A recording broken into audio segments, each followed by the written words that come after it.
दोनों नगर हैं और ये एक ही सभ्यता के नगर प्रतीत होते हैं। आ रहा है कि नहीं समझ में? अब यहां से कहानी चालू होती है कि यदि ये हैं तो कुछ और भी होंगे।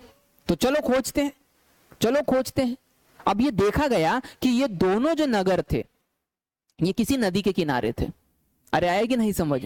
तो फिर इनने विचार किया कि जो भी सभ्यता है उसको पानी की जरूरत पड़ती है, और जितनी भी सभ्यताएं बनी है, मेसोपोटामिया भी है वो भी, और मिस्र की सभ्यता है वो भी, वो नदी के किनारे बनी है। और यदि ये दो जगह मिली है तो नदी के किनारे और भी जगहें होंगी, इन्हीं में कहीं पर खोजो। अब खोज का सिलसिला क्या हो गया है? चालू हो गया है। बात समझ में आ रही है? इसके बाद में 1924 में, किस सन में? 1924 में, इन 1924 में जॉन मार्शल ने सबसे पहली बार घोषणा करी कि हमने भारत में एक ऐसी सभ्यता की खोज करी है जो कि लगभग लगभग हजारों साल पुरानी है। आ रहा है कि नहीं समझ में? तो इस जो खोज है, इस खोज की सबसे पहली जानकारी है ना, मैं ऐसा लिख देता हूं, खोज की सबसे पहली जानकारी का प्रकाशन कब प्रकाशन हुआ? समझ में आ गया? द इल्यूस्ट्रेटेड लंदन न्यूज, है ना,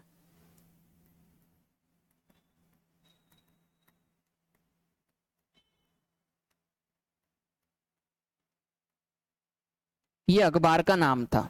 अखबार का नाम क्या था?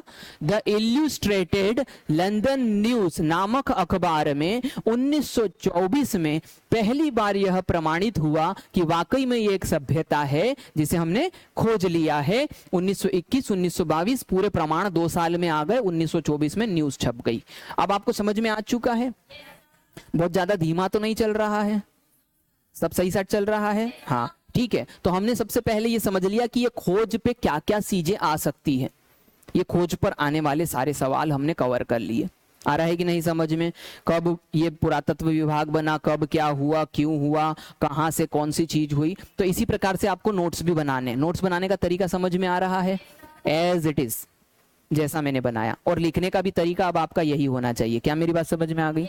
एकदम सटीक लिखना है, ये नहीं कि ब्रिटेन का शासन शुरू हुआ अब, सटीक लिखा। 1854 से क्या हुआ? ब्रिटेन का शासन। ज्यादा से ज्यादा क्या लिख दो? शुरू।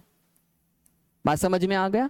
1858 ब्रिटेन का शासन शुरू। 1861 भारतीय पुरातत्व सर्वेक्षण विभाग की स्थापना, वायसराय लॉर्ड कैनिंग, प्रथम महानिदेशक सर अलेक्जेंडर कनिंग। यानी कि यहां से यहां तक देखो, यहां से यहां तक, वर्तमान से लेकर के यहां से यहां तक, ये पूरा यदि आपको लेख लिखने के लिए आता है भारतीय पुरातत्व सर्वेक्षण विभाग के ऊपर टिप्पणी कीजिए, तो ये पूरा यहां से यहां तक का पूरा टिप्पणी जो है वो भारतीय सर्वेक्षण विभाग में चल रहा है।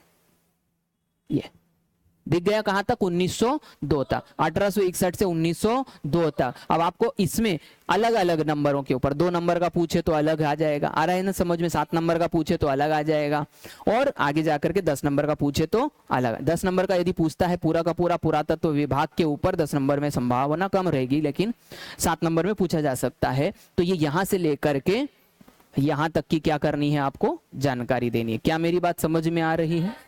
बहुत बढ़िया। तो अभी हम यहां तक तो पहुंच गए हैं। अब यहां पर सबसे पहला पॉइंट हमारा कंप्लीट हो गया है कि हमने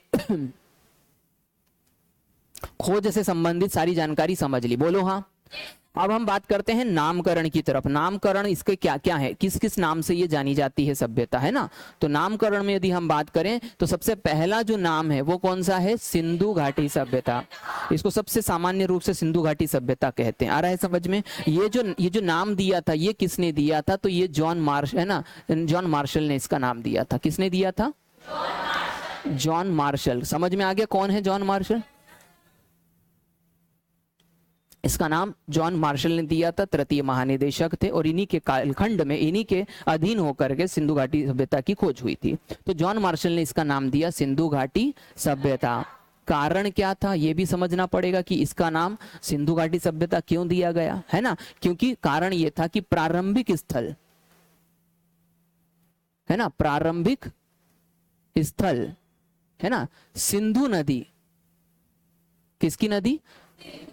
सिंधु नदी के किनारे प्राप्त हुए।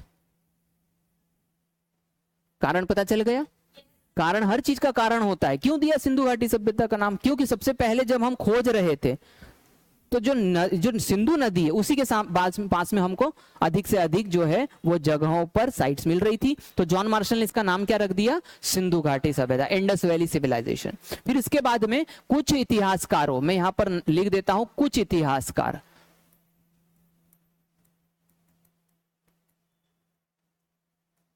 यानी कि यहां पर हम ये नहीं कहेंगे कि ये इतिहासकार वो इतिहासकार, लेकिन कुछ इतिहासकारों ने ये कहा कि ये सभ्यता क्या है? सिंधु सरस्वती सभ्यता है।